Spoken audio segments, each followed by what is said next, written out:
Sejenak kita tinggalkan dulu urusan Shishio, Kenshin, dan pemerintah dan beralih kepada Sanosuke yang masih berada di penginapan si tetua, yang setelah menyadari Kenshin masih hidup berdasarkan selebaran yang disebar pemerintah, mereka juga baru mendapat informasi terkait Kaoru yang ternyata masih hidup dan saat ini sedang dirawat di rumah sakit.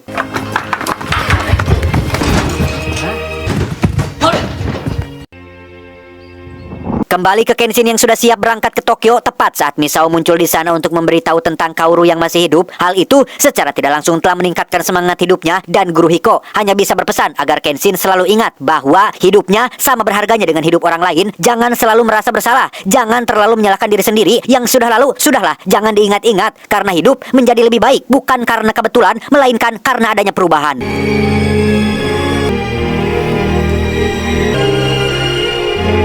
Misao langsung membawa Kenshin ke penginapan yang ternyata Sanosuke, Yahiko, dan Kaoru sudah lebih dulu berangkat ke Tokyo sehingga tanpa buang waktu, Kenshin pun akan langsung berangkat menyusul mereka.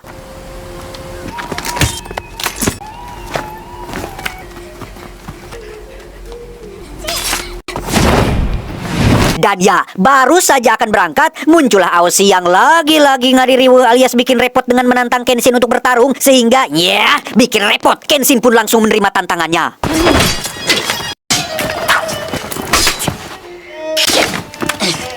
Dengan ciri khasnya yaitu pedang pendek dan pedang panjang, Aoshi pun terus menyerang Kenshin dan mendesaknya agar jadi batosai lagi. Yang karena Kenshin tidak tahu siapa Aoshi dan apa motifnya, Kenshin pun tidak bertarung secara pol-polan sehingga...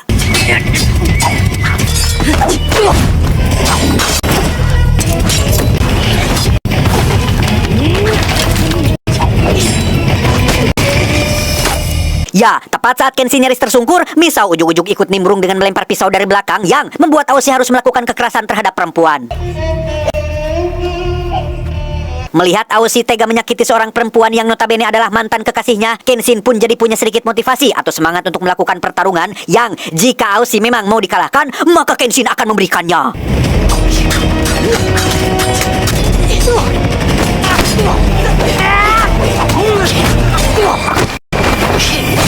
Dan ya, andai kata pedang yang Kenshin gunakan bukan Sakabato atau pedang mata terbalik, wah, udah mati itu si Aoshi. Karena ia masih bersikeras ingin menjadi yang nomor satu, Kenshin pun merasa perlu untuk menyadarkannya sekaligus memberinya pelajaran penting yang tak terlupakan.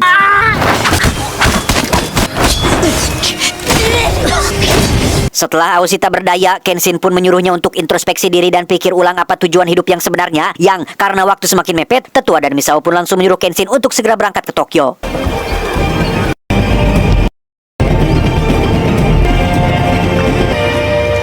Setibanya di Tokyo, lebih tepatnya dojo Kaoru, ternyata di sana hanya ada Megumi, tidak pakai Fujiura, yang sesaat setelah Kenshin mengganti pakaian dengan pakaian dinas ciri khasnya, muncullah beberapa polisi yang datang untuk menangkapnya. Kenshin mencoba melakukan sedikit perlawanan, namun karena mereka semua adalah kroco, Kenshin hanya sedikit menghunuskan pedangnya dan pada akhirnya memilih untuk menyerahkan diri.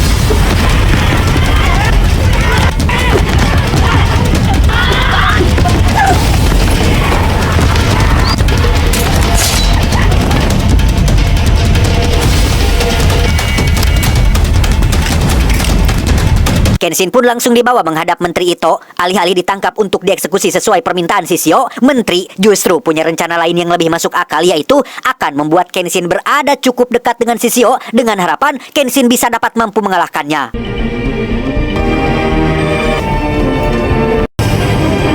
Kabar eksekusi Kenshin pun langsung sampai ke Sanosuke dan Kaoru yang baru tiba di Tokyo, sehingga mereka langsung pergi menuju pesisir pantai yang akan menjadi lokasi eksekusinya.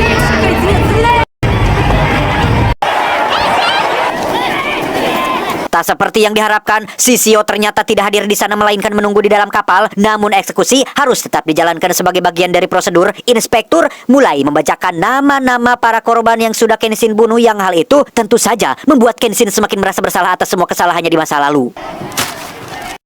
Kujoke Ao Samurai, Aizan Koyogata, Kanbe Taro, Shonai Hanshi. Selesai membaca nama-nama para korban, sang Algojo langsung membasuh katananya yang ketika eksekusi akan dilakukan, tiba-tiba...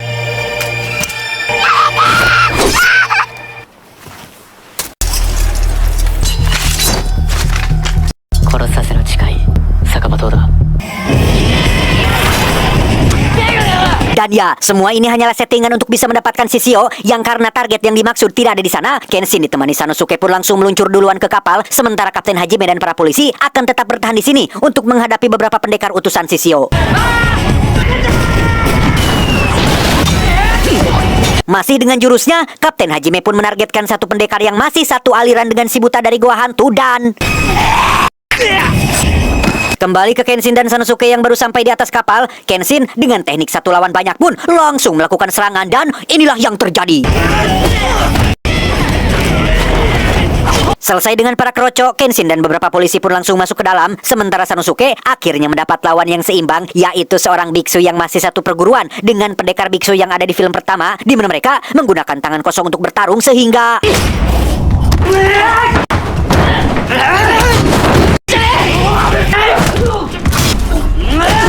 Ya, Sanosuke benar-benar babak belur setelah mendapat pukulan beruntun dari si biksu. Namun sebagai petarung jalanan yang memang terbiasa gelut dengan gaya bebas, Sanosuke pun menargetkan kantong menyan si biksu hingga ia ngagoler tidak berdaya.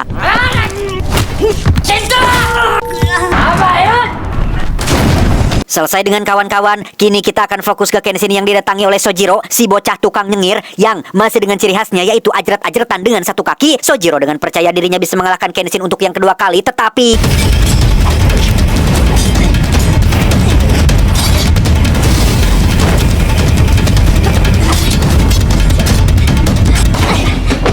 Ya, Kenshin menyerang satu kaki Sojiro yang membuatnya tidak bisa ajrat-ajratan lagi. Hal itu membuatnya sangat stres, termasuk sudah tidak bisa nyengir lagi seperti sebelum-sebelumnya.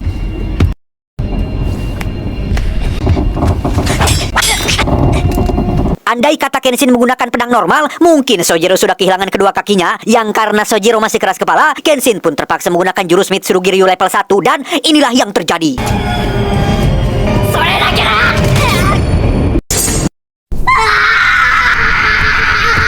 Selesai dengan Sojiro, kini Kenshin akan menghadapi Shishio yang menyambutnya dengan tembakan dari senjata mesin, di mana Shishio menyuruh ajudannya untuk berhenti dan memutuskan untuk melakukan duel dengan Kenshin yang merupakan seniornya sendiri.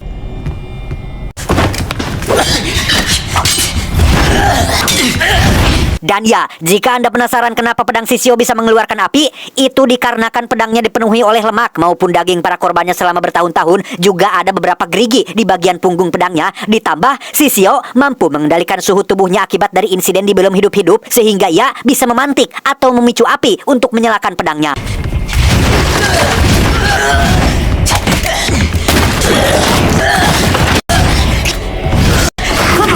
Dan ya, Shishio pun memakai jurus bocil yaitu menggigit yang membuat Kenshin menjadi lengah dan tersungkur, di mana Kapten Hajime yang baru tiba di kapal pun langsung turun tangan untuk membantu Kenshin mengalahkan Shishio.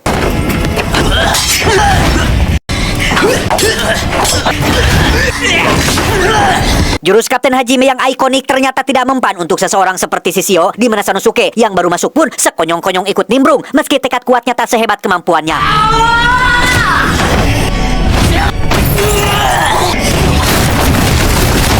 Hanya butuh 30 detik saja untuk Shishio mengalahkan dua orang yang ya bisa dibilang paling jago di wilayahnya loh. Tapi tidak untuk Kenshin yang sudah kembali bangkit. Tapi tiba-tiba... Ya, muncullah Aoshi yang kini sudah sadar dan berakal sehat. Ia tidak lagi mengejar Kenshin, justru berniat membantunya untuk menyelamatkan negara Jepang. Dengan kekuatan kolaborasi, mereka berempat pun bersama-sama melawan, lebih tepatnya mengeroyok Shishio yang hanya seorang diri. Saking kuatnya, mereka bahkan tak mampu untuk hanya sekedar membuatnya berdarah. Dan justru malah Kenshin dan kawan-kawanlah yang harus babak belur oleh si manusia perban ini.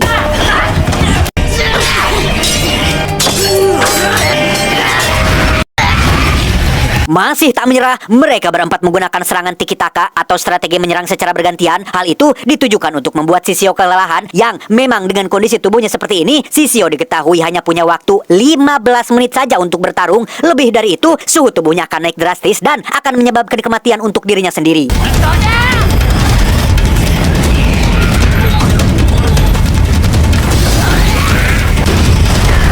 Dan ya, meski dengan tubuh yang mulai melemah, Shishio masih bisa membuat Hajime, Sano, dan Aoshi terkapar sampai tak bisa berdiri lagi. Melihat Shishio mulai tak berdaya, sang kekasih yang bernama Yumi pun langsung turun dan memohon agar Kenshin menghentikan pertarungannya. Tapi apa yang terjadi?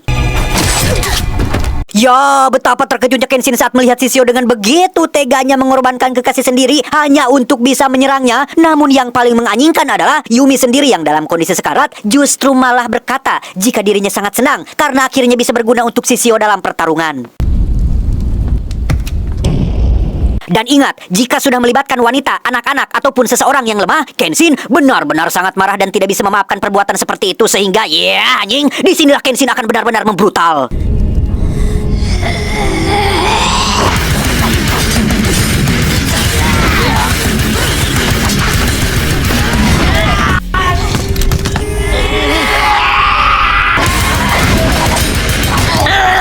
Masih tak mau tumbang, Kenshin terpaksa akan menggunakan jurus terakhir dari teknik Mitsurugi Ryu. Seperti yang dikatakan Guru Hiko, jurus terakhir ini adalah jurus yang tidak terpaku pada gerakan tertentu. Itu membutuhkan insting dari samurai itu sendiri, sehingga Kenshin mulai memasang kuda-kudanya dan inilah yang terjadi.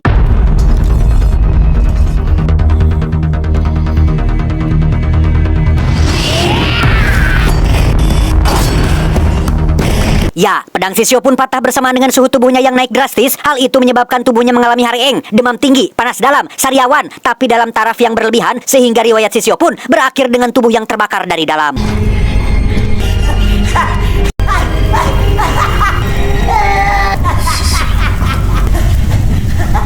Selesai dengan Shishio, Kenshin dan kawan-kawan pun langsung kembali ke daratan. Di situ sudah ada Menteri Ito dan pasukan yang menyambut mereka dengan bangga, termasuk memberi hormat kepada Kenshin dan seluruh samurai yang sudah mempertaruhkan nyawa mereka untuk negara Jepang ini. Setelah semuanya selesai, Kenshin dan kawan-kawan pun kembali ke dojo dan melanjutkan kehidupan normal mereka, di mana Kenshin sendiri akhirnya nembak Kaoru secara tidak langsung dan melanjutkan hubungan mereka ke jenjang yang lebih serius.